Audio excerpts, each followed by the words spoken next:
बाहेर खूप जास्त पाऊस असल्यामुळे मी काय मार्केटमध्ये भाजी आणायला गेली नाही, तर आजचा बेत होता डाळ कांदा बनवायचा। तर मुगाची डाळ इथे मी स्वच्छ धुवून भिजत घातली। डाळीचे 2 तुकडे होतील इतपत आपल्याला डाळ भिजवायची आहे। कढईमध्ये 1 पळी तेल घातलं, 1 चमचाभर जिरा आणि 2 उभे चिरलेले कांदे याच्यामध्ये घातले। कांदा लवकर शिजावा म्हणून मी याच्यामध्ये थोडंसं मीठ टाकलं आणि कांदा परतून घेतला।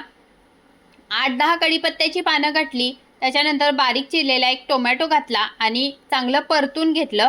2 चमचे लाल तिखट, 1 चमचाभर गरम मसाला आणि पाव चमचा हळद घातली आणि याला तेल सुटेपर्यंत याच्यामध्ये परतून घेतलं। आता डाळीतलं पाणी आपल्याला चांगलं निथळून घ्यायचं आहे आणि त्याच्यानंतर डाळ याच्यामध्ये घालायची आणि मिक्स करून घ्यायची। चवीपुरतं मीठ घालायचं। शिजण्यासाठी इथे अर्धा ग्लास पाणी ओतलेलं आहे आणि झाकण ठेवून आधेमध्ये हलवत ही डाळ मी चांगली शिजवून घेतली। डाळ जास्त शिजवायची नाही, फक्त बोटाने स्मॅश होईल इतकीच डाळ शिजवून घ्यायची, तरच ही चव लागते। तर